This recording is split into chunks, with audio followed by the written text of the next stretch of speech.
Halo kawan-kawan semua, bagaimana kabarnya? Sebelumnya kami dari kelompok 2. Pada kesempatan video kali ini, kami akan sedikit bercerita mengenai suku anak dalam.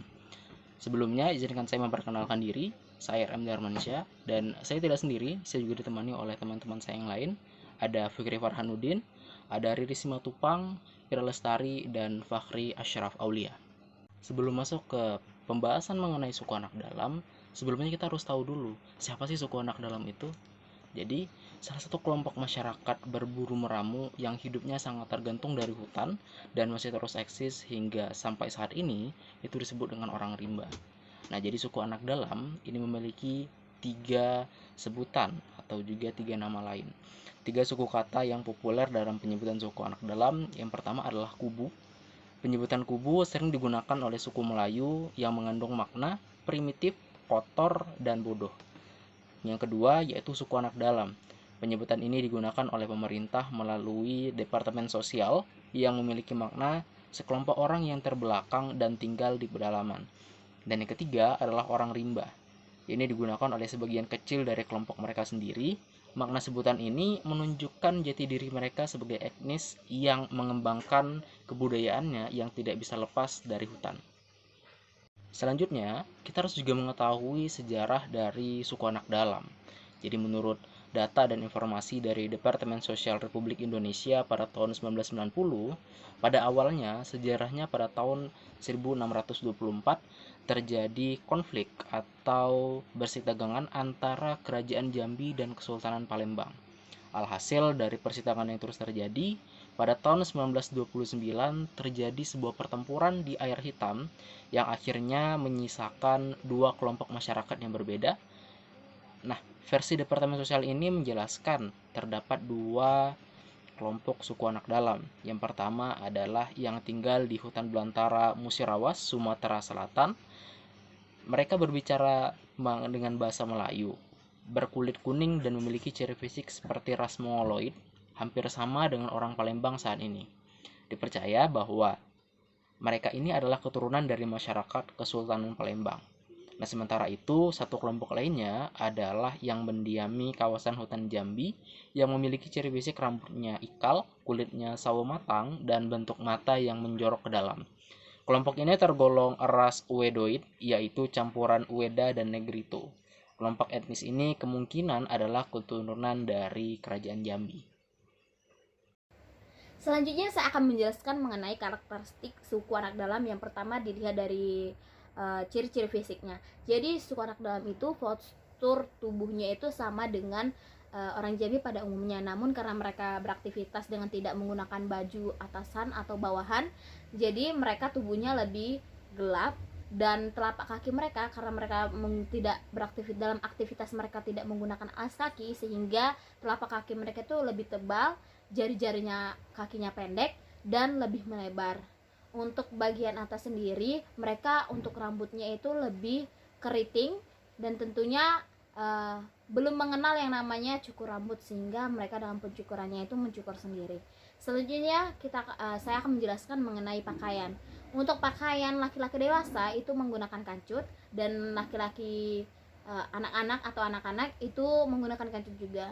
Namun untuk perempuan, karena seiring berjalannya waktu, mereka menggunakan sarung sebagai penutup dada. Namun pada zaman dahulu, sebelum mereka mengenal dunia luar, mereka hanya menggunakan kancut saja, tidak menggunakan penutup dada.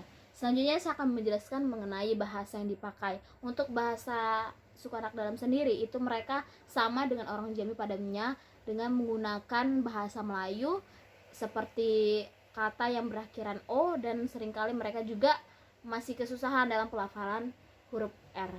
Selanjutnya akan dijelaskan oleh rekan saya. Baiklah, selanjutnya saya akan melanjutkan presentasi dari Riris.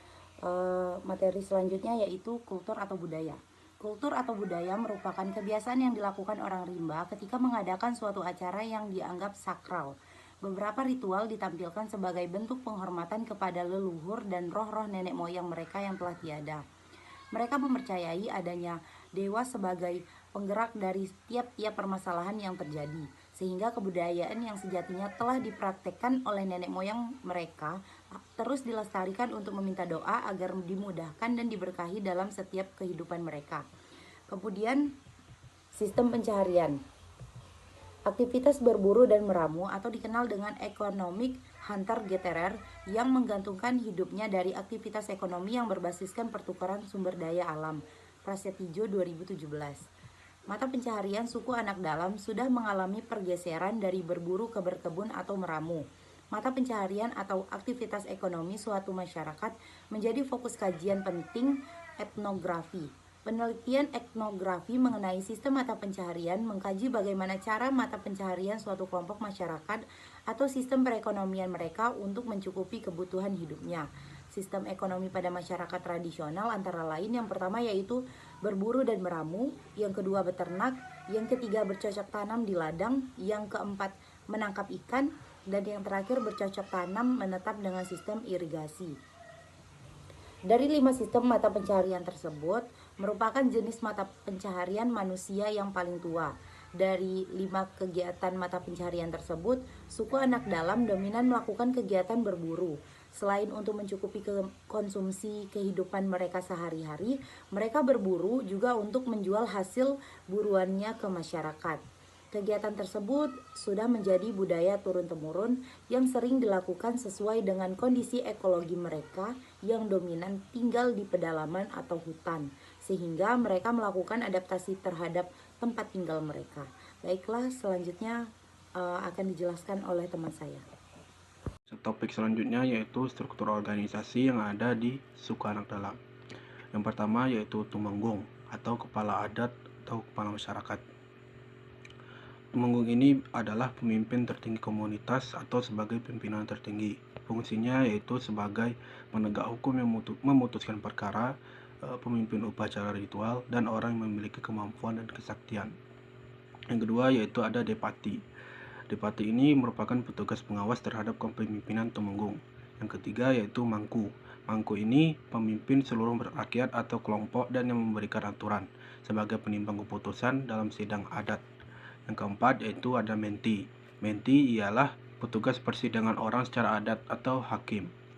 Yang kelima yaitu anak dalam. Anak dalam ialah orang kepercayaan Mangku dan petugas yang mengkaji kesalahan rakyat. Yang keenam ada yang namanya Debalang Batin. Debalang Batin ini merupakan orang yang bertugas sebagai pengawal Tumenggung. Yang ketujuh yaitu ada Tengganai. Tengganai merupakan pemegang keputusan tertinggi sidang adat dan yang dapat membatalkan keputusan. Yang terakhir yaitu Jenang. Jenang merupakan orang yang diangkat atau ditunjuk oleh pembina masyarakat orang rimba untuk menjadi penghubung atau pemandu dalam berkomunikasi antara masyarakat luar atau orang luar dengan masyarakat orang rimba. Subtopik selanjutnya yaitu ada kelembagaan masyarakat yang ada di suku anak dalam. Yang pertama yaitu bedewo atau beribadah, di mana dukun berkomunikasi dengan dewo bisa lewat mimpi maupun secara langsung. Pada kegiatan tradisi bedewo ini diwujudkan dengan nilai kebersamaan dengan penempatan peran berdasarkan kodrat di antara laki-laki dan perempuan sebagai suatu bentuk tradisi adat. Bedewo dilakukan SAD secara tertutup dari orang luar. Yang kedua yaitu peranun atau melahirkan. Kelahiran merupakan peristiwa menggembirakan bagi orang rimba karena hal ini menandai berkesinambungannya generasi mereka. Ubun-ubun bayi yang baru lahir diolesi kambium kulit pohon tenggeris muda, dan ari-ari bayi dipotong dengan sembilu rotan. Ari-ari yang sudah dipotong akan dikubur di tempat ibu melahirkan. Di tempat ari-ari itu dikubur, ditanamlah sebuah pohon setubung. Ketika pohon tersebut diganggu, artinya sama dengan melukai pemilik pohon tersebut.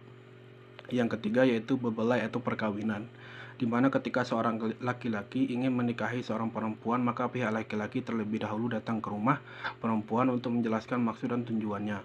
Setelah itu laki-laki akan masuk pada tahap penilaian yaitu yang namanya besemendo.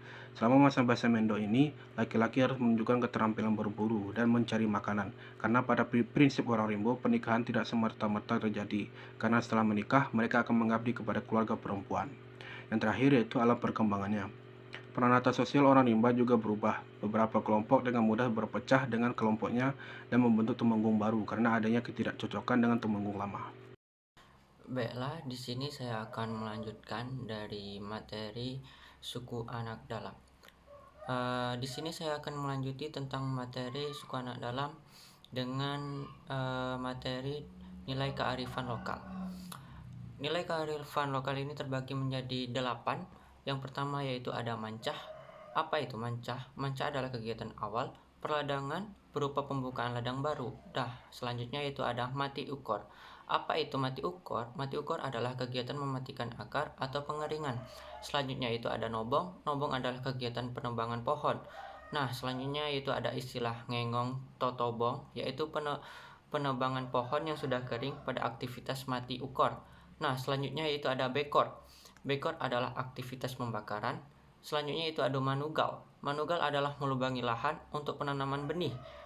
Selanjutnya itu ada perawatan dan penyiangan. Dan yang terakhir adalah kegiatan memanen. Selanjutnya saya akan menjelaskan materi tentang struktur sosial orang rimba atau suku anak dalam.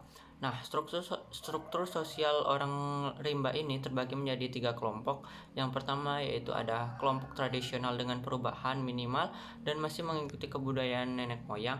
Dan yang kedua yaitu adalah kelompok yang tinggal di pinggir daerah tradisional yang sukar mengadopsi dan berada di fase os tradisional. Dan yang terakhir yaitu ada kelompok yang tidak mampu memfokuskan atau memenuhi kebutuhan hidup tanpa melibatkan orang luar. Mungkin itu saja yang dapat kelompok kami jelaskan. Kurang dan lebih saya mohon maaf. Kami akhiri dengan Assalamualaikum warahmatullahi wabarakatuh. Terima kasih. Baik, terima kasih. Itu tadi sedikit cerita mengenai suku anak dalam. Jikalau ada hal-hal yang butuh kita diskusikan, jangan lupa untuk komentar di bawah dan like video ini. Sekian dari kami kelompok 2, kami ucapkan terima kasih. Assalamualaikum warahmatullahi wabarakatuh.